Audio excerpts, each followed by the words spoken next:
حضرت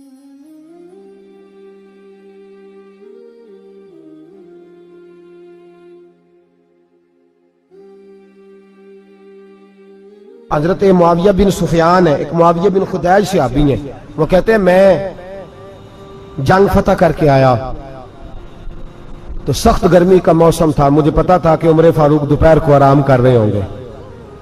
آپ فرماتے ہیں میں مسجد نبی میں بیٹھ گیا، ایک بچی جناب عمر کے گھر سے نکلی تو مجھے کہنے لگی معاویہ آپ کا نام ہے؟ میں نے کہا ہاں۔ اندر جا کے جناب عمر کو بتایا تو عمر دوڑے آئے، اور جب آئے تو سر پہ ٹوپی کوئی نہیں، پیروں میں جوتا کوئی نہیں۔ کہنے لگے میں تیرا انتظار کر رہا تھا، آج مجھے امید تھی تو آئے گا، تو نے بتایا کیوں نہیں؟ تو میں نے کہا حضور مجھے پتا ہے رات ساری آپ چہرے پہ کپڑا ڈال کے مدینے کی گلیوں میں رہتے ہیں، تو دوپہر کو آپ آرام کرتے ہوں گے، اس لیے میں نے کوشش کی کہ آپ کو بیدار نہ کروں، آپ آرام کر رہے ہوں گے، اس لیے یہ میں نے کوشش کی کہ میں بیٹھتا ہوں مسجد میں آرام کرتا ہوں، جب آپ آئیں گے تو دیکھی جائے گی۔ حضرت عمر فاروق نے جلال کیا، فرمایا تو مجھے غافل سمجھتا ہے کہ میں سو جاؤں گا؟ اور آپ فرمانے لگے میں قوم کا خادم ہوں، جس کی اتنی زیادہ رعایا ہو وہ سو جائے چپ کر کے، میں نے جواب نہیں دینا اللہ کی بارگاہ میں؟ فرمایا میرے امیروں کی طرح سونے جاگنے کے وقت مقرر نہیں، میں قوم کا خادم ہوں، جس وقت بھی آیا کرو مجھے جگا لیا کرو، مجھے قبر میں جا کے خدا کو بھی جواب دینا ہے، محمد مصطفیٰ کو بھی جواب دینا ہے۔ میرے بھائی یاد رکھیں جب یہ چیزیں پیدا، اور پھر ہم نے ان تکلفات میں، میں نے کئی دفعہ یہ بات بیان کی ہے، اب تو لوگ رشتے کرتے ہیں تو ڈی سی کالونی میں کرائے کا مکان خریدتے ہیں، 2-4 غیروں کی گاڑیاں منگا کے دروازے کے آگے کھڑا کرتے ہیں، رشتہ ہو جاتا ہے بڑا گھر دیکھ کے، اور جب شادی کے چوتھے دن پتہ چلتا ہے کہ یہ کرائے کا مکان تھا، تو رشتے مکانوں پہ قائم نہیں ہوتے، اعتبار پہ قائم ہوتے ہیں، وہ اعتبار ٹوٹتا ہے تو زندگی بھر قائم نہیں ہوتا دوبارہ۔ جو آپ ہیں آپ وہی رہیں، جو آپ نہیں ہیں وہ کبھی بننے کی کوشش نہ کریں۔ اور میرے عزیز یہ بھی یاد رکھیں عاجزی آپ کو سوار دے گی، اور ویسے بھی ہم اللہ کے حضور جانے والے ہیں، اگر پردوں میں چھپ کے چلے جائیں گے تو بچ جائیں گے، اور اگر ہم اپنا آپ دکھاتے ہی رہیں ساری زندگی اسی چکر میں رہیں کہ مجھے بھی پوچھو، مجھ سے بھی مشاورت کرو، میری بھی بات سنو، تو یہ انا کی دور تو ختم ہی نہیں ہوتی۔ ہرس صرف پیسے کی نہیں ہوتی، ہرس ہوس شہرت کی بھی ہوتی ہے، اور نبی پاک صلی اللہ علیہ وسلم نے اس کو بھی بیان فرمایا ہے کہ یہ جو تیرے اندر چیز پیدا ہوتی ہے نا، میں جانا جاؤں پہچانا جاؤں، اس سے بھی اپنے آپ کو بچا۔ صحابہ کے بعد جس شخص کی خلافت سب سے مضبوط ہوئی وہ حضرت عمر بن عبدالعزیز تھے، اتنی بہترین خلافت کی کہ لوگوں کو حضرت عمر کا زمانہ یاد آ گیا۔ حضرت عمر بن عبدالعزیز عراق میں رہنے والی ایک عورت تھی، اس عورت کا خامد فوت ہو گیا تو 5 بچیاں یتیم تھی، وہ عراق سے چلی اور جناب عمر بن عبدالعزیز کے پاس آئی کہ آپ میری بچیوں کا وظیفہ لگا دیں۔ وہ کہتی ہے جب میں پہنچی نا یہاں تو اب تو استقبال آنا جانا بڑے معاملات ہیں، اب تو بچی کی برات آئے اور 5 7 10 20 لوگ دروازے پہ کھڑے نہ ہو تو برات ناراض ہو جاتی ہے، کہتے ہمارا استقبال ہی کسی نے نہیں کیا۔ تو استقبال تو اب اس طرح ہے جس طرح نشہ نہیں ہوتا، یہ استقبال کی حالت ہے، امیروں سے لے کے غریبوں تک، مجھے پوچھا ہی نہیں کسی نے، کرسی نہیں دی، آگے نہیں بٹھایا، یہ والا معاملہ ہے۔ اور میں میری طرح کے لوگ نیک لوگوں کی بات نہیں کرتا، اب تو ہم دیکھتے ہیں فلاں مولانا کا استقبال ہو رہا ہے، فلاں کے لیے لوگ کھڑے ہو رہے ہیں، نعرے لگ رہے ہیں، اور اب تو میں دیکھتا ہوں ایسے ایسے ہاتھ لہراتے ہیں صوفی اور درویش کہلانے والے، جیسے سیاسی لیڈر لہرایا کرتے ہیں۔ یہ کیا طریقہ ہوا؟ یہ کون سا طرز زندگی؟ میرے نبی پاک صلی اللہ علیہ وسلم نے فرمایا جو خواہش کرے کہ میں آؤں اور لوگ کھڑے ہوں وہ تو جہنمی ہے، تو دوزخی ہے۔ سارے وہی طریقے ہم اختیار کرتے جا رہے ہیں، وہی پروٹوکول ہے ہر جگہ، وہ لوگ جن کے دروازے کھلے ہونے چاہیے تھے وہاں بھی ہر وقت کے لیے معاملات طے ہو گئے۔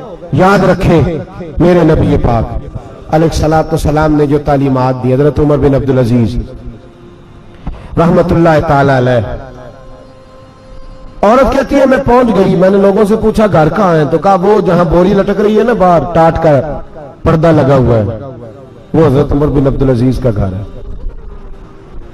کہتی ہے میں دروازے پہ دستک دی، ایک عورت نے دروازہ کھولا تو مجھے بی بی جان کے اندر بلایا، تو ان کے گھر کے اندر جب میں داخل ہوئی تو بڑا سارا سین تھا، ایک جانب کنواں لگا تھا، ایک طرف ایک بڑا درخت تھا، اور ایک چھوٹا سا بنائی ہوئی تھی جگہ برتن دھونے کے لیے، اور بی بی نہ برتنوں کو مٹی لگا کے صابن لگا کے بیٹھی ہوئی تھی، کام کر رہی تھی وہ عورت۔ مجھے اس نے درخت کے نیچے بٹھایا، پانی پلایا۔ کیسے آئی ہو؟ میں نے کہا امیر المومنین سے ملنا ہے۔ کہنے لگی بیٹھو، تھوڑی دیر میں آ جاتے۔ کہتی تھوڑی، میں نے سمجھا گھر کی کوئی ملازمہ ہے، میں بیٹھ گئی۔ تھوڑی دیر گزری، پھر دستک ہوئی، اس بی بی نے اٹھ کے دروازہ کھولا تو جب وہ شخص اندر آئے تو کہنے لگی بڑی دیر سے برتنوں کو صابن لگا کے بیٹھی ہوں، کہاں رہ گئے تھے؟ کہتی ہیں وہ صاحب کہنے لگے بس ذرا مصروف ہو گیا تھا، دوڑے گئے، کنویں سے پانی نکالا، بی بی کو دیا، اس نے برتن دھوئے۔ کہتی ہے پھر تھوڑا سا سرکہ اور ایک رات کی روٹی وہ لائی، اس شخص نے کھائی۔ میں نے کہا کہ یہ دونوں گھر کے ملازم ہیں، میاں بیوی کام کرتے ہیں۔ جب وہ کھانا کھا چکے تو وہ عورت میرے پاس آئی، کہنے لگی اٹھ کے مل لو امیر المومنین سے۔ میں نے کہا کون امیر المومنین؟ تو کہنے لگی کب سے تو آئے ہیں، یہ جس نے کنویں سے پانی نکالا یہی مسلمانوں کا امیر ہے، اور یہ جس نے درخت کے نیچے بیٹھ کے سرکے سے روٹی کھائی ہے یہی ہے۔ یہ فرشتوں کی داستان نہیں، یہ وہ لوگ ہیں۔ میں رات کو بھی کہہ رہا تھا ایک جگہ پہ کہ یہ لوگ جو ہے نا جن کا آپ روز شکوہ کرتے ہیں حکومتیں بڑی خراب ہیں، یہ کوئی نہیں خراب، بالکل خراب نہیں۔ جتنے سیاسی لیڈر ہیں سارے صحیح ہیں، خراب وہ لوگ ہیں جو انہیں ووٹ دے کے لیڈر بناتے ہیں، بالکل خراب نہیں۔ میں تو ان کے حق میں ہوتا جا رہا ہوں۔ ناراض ہو گئے نا آپ لوگ؟ اللہ کرے تسی ہو جاؤ تو اگلے الیکشن سے سیانے بھی ہو جاؤ، آمین تو کہہ دے۔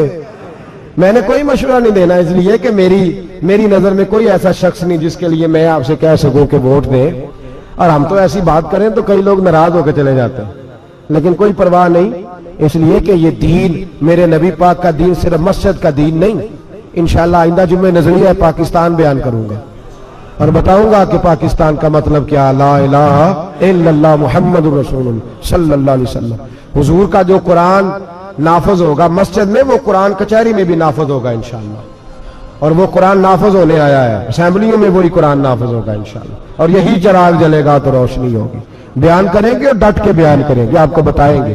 بس جو بات سمجھا رہا ہوں فی الوقت وہ سمجھے، مجرم وہ نہیں جو بڑا بن کے لوٹتا ہے، مجرم وہ ہے جو اس کو سپورٹ کرتا ہے، جس نے اسے بڑا بنایا ہے۔ یہ یاد رکھ لیں، ہماری کوئی بچت نہیں ہوگی، ہم سے پوچھا جائے گا، ہم سارے کچہری میں کھڑے ہوں گے، اللہ سوال کرے گا کہ تم بتاؤ تم ان کے مددگار کیوں بنے تھے، تم سپورٹ کیوں کرتے تھے، یہ پوچھا جائے گا اور ہم نے جواب دینا ہے۔ بہرحال عام دام برسر مطلب جناب عمر بن عبدالعزیز رحمت اللہ علیہ کے وہ بی بی گئی تو کہنے لگی کہ یہ امیر المومنین نے کہا، وہ اٹھ کے حاضر ہوئی، کہا حضور میں عراق سے آئی ہوں، میرا خاوند فوت ہو گیا، میری 5 بیٹیاں ہیں، وظیفہ لگا دے۔ وہ بی بی کہتی ہے میرا دل تھا کہ یتیم بچیوں کا 100 دینار سال کا لگا دیں گے تو بڑی بات ہے۔ کہتی ہے جب میں ان کے پاس گئی تو حضرت عمر بن عبدالعزیز کو بتایا تو وہ رونے لگ گئے اور مجھ سے معافیاں مانگنے لگے۔ میں نے کہا حضور آپ کیوں معافی مانگتے ہیں؟ تو کہنے لگے اس لیے معافی مانگ رہا ہوں کہ تو میری رعایا میں تھی اور تیری 5 بچیاں یتیم تھی، تجھے خود چل کے آنا پڑا ہے، میرا کام تھا تیری خبر لیتا، معاف کر دے اللہ کی رضا کے لیے۔ انہوں نے وظیفہ لکھنا شروع کیا تو میری ایک بچی کا 1000 دینار سال کا لکھا۔ میں نے کہا اللہ تیرا شکر ہے۔ پھر دوسری بچی کا 1000 لکھا تو میں نے کہا اللہ تیرا شکر ہے۔ تیسری کا 1000، چوتھی میں نے کہا شکر ہے۔ جب چوتھی کا لکھا تو میں نے کہا اللہ آپ کا اقبال بلند کرے، اللہ آپ کو ہمیشہ اسی طرح پھلتا پھولتا رکھے۔ کہتے ہیں جناب عمر بن عبدالعزیز نے قلم رکھ دیا، فرمانے لگے میں 5ویں کا وظیفہ نہیں لکھوں گا، 4 بہنوں سے کہنا بانٹ کے اسے بھی دے دیں۔ کہا حضور کیوں؟ آپ فرمانے لگے جب تک تو اللہ کا شکر ادا کر رہی تھی میں بھی رب سے جڑا ہوا تھا اور اللہ سے ڈر کے لکھ رہا تھا، اب تو نے میری تعریف کی ہے، اب میری ذات آ گئی ہے، اب میں اگر یہ وظیفہ لکھوں گا تو اس سے اللہ راضی نہیں ہوگا، اس سے میرے نفس میں ریا پیدا ہوگی، اب میں 5ویں کا نہیں لکھوں گا، جا اور جا کے عراق کے گورنر کو دے۔ بی بی کہتی ہے میں گھوڑے پہ بیٹھی اور میں چند دنوں کے بعد عراق پہنچی، جب سویرے آ کے میں نے والی عراق کو رکا دیا تو وہ چیخ مار کے رویا۔ میں نے کہا کیا ہوا؟ تو کہنے لگا بی بی آج رات کو حضرت عمر بن عبدالعزیز کا انتقال ہو گیا، فوت ہو گئے، تو انتقال کر گئے۔ کہتی میں بھی تڑپ کے روئی۔ میں نے کہا میری یتیم بچیوں کا کیا بنے گا؟ تو وہ گورنر کہنے لگا تیرے وظیفے جاری رہیں گے، تجھے ملتے رہیں گے۔ تو کہنے لگی کیسے؟ کہنے لگا میں اگر تو گورنر رہا تو تیرا وظیفہ جاری رہے گا، اور اگر گورنری سے اتر بھی گیا تو میں ذاتی طور پہ مالدار ہوں، پھر بھی تیری بچیوں کے ماہانہ پیسے پہنچتے رہیں گے۔ میں نے کہا تو کیوں دے گا؟ کہتی ہے میں رو پڑا۔ کہنے لگا اگر امیر حضرت عمر بن عبدالعزیز جیسے ہو تو پھر اللہ گورنروں کے دلوں میں بھی رحم ڈال دیا کرتا ہے، پھر میرے جیسے لوگوں کو بھی وہ بدل دیتا ہے۔ حضرت عمر بن عبدالعزیز گھر آئے، 3 بیٹیاں تھیں، ایک کو آواز دی وہ آئی تو اس نے منہ پہ ہاتھ رکھا ہے، دوسری کو آواز دی وہ آئی تو منہ پہ ہاتھ رکھا ہے، تیسری کو آواز دی تو منہ پہ ہاتھ رکھا ہے۔ آپ نے اپنی بیوی سے کہا کہ یہ بچیاں منہ پہ ہاتھ کیوں تینوں نے رکھا ہوا ہے، کیا بات ہے؟ تو بی بی رو پڑی، کہنے لگی 4 دن ہو گئے میری بیٹیاں پیاس سے روٹی کھا رہی ہیں، 4 دن ہو گئے، ان کے منہ سے بدبو آتی ہے، اس لیے وہ آپ کے سامنے آتی ہیں تو منہ پہ ہاتھ رکھ لیتی ہیں 4 دنوں سے۔ بی بی رو رہی ہے، حضرت عمر جلال میں آ گئے، آپ فرمانے لگے تو یہ رو رہی ہے، تو روئی ہے، تو نے میرے گھر میں رہ کے اللہ کی ناشکری کی ہے، تو شکر ادا نہیں کرتی کہ 3 وقت پیاز اور روٹی تجھے گھر کی 4 دیواری کے اندر مل جاتا؟ رو رہی ہے، اور میں میرے ساتھ باہر نکل، تجھے وہ لوگ دکھاؤں جو جھونپڑیوں میں رہتے ہیں اور مانگ کے کھاتے ہیں، تجھے دکھاؤں۔ اتنی ناشکری کہ گھر کے اندر پیاز پہنچ رہا ہے، روٹی پہنچ رہی ہے، اور تو کہتی ہے میری بیٹیاں پیاز سے کھاتی ہیں، شکر کر فاقے نہیں کاٹنے پڑے۔ پھر اگلے لفظ کہے تو رو پڑے، فرمانے لگے میں نے تو مصطفیٰ کے وہ حالات بھی سنے ہیں جس میں کئی دن بی بی فاطمہ نے فاقے کیے، تو گھر کے اندر پیاز پہنچ رہا ہے، تو ابھی بھی سادگی، عاجزی اور قناعت نعمت تھی ان لوگوں کی۔ ہمارے ہاں روز شکوا ہے، کس بات کا؟ گاڑی کوئی نہیں، روز رونا ہے، کس بات کا؟ بنگلہ کوئی نہیں، روز رونا ہے، کس بات کا؟ بینک بیلنس کوئی نہیں، 10 جوڑے کیوں نہیں عید پہ آئے؟ اور یہ صرف عورتوں کا مسئلہ نہیں، ہمارے اندر بھی یہ بات بدرجہ اولا، ہم روز اپنے آپ کو مسکین کہتے ہیں، غریب کہتے ہیں، لاچار کہتے ہیں، مجبور کہتے ہیں۔ کبھی دیکھو جو جھونپڑیوں میں رہتے ہیں، کبھی پلٹ کے دیکھو لوگوں کی طرف جو پیدا ہوئے تو آنکھیں کوئی نہیں تھی، ہاتھ کوئی نہیں تھے، پیر کوئی نہیں تھے، وہ دیکھو جو پیدا ہوئے تو سر پہ باپ کا سایہ کوئی نہیں تھا، کیسے کیسے لوگ وقت گزار رہے ہیں۔ ہم روز آ کے کہتے ہیں کاروبار ٹھنڈا ہو گیا، حالات بڑے خراب ہو گئے، ہم بڑے مجبور، کیا ہو گیا صاحب؟ اللہ کے دن ہے، سارے اللہ کے دن ہے، وصل اچھا ہے نہ فراق اچھا ہے، یار جس حال میں رکھے وہی حال اچھا ہے۔ بس اپنے آپ کو مطمئن کریں، عاجزی، انکساری، قناعت، سادگی، اس کو اپنی زندگی کا حصہ بنائیں، اللہ دولت سکون عطا کر دے گا۔ آخر دعوانا ان الحمدللہ رب۔ آقا نو یاد کر کے جلدائے میرا سینہ، آقا نو یاد کر کے جلدائے میرا سینہ، چھیتی وکھا خدایا،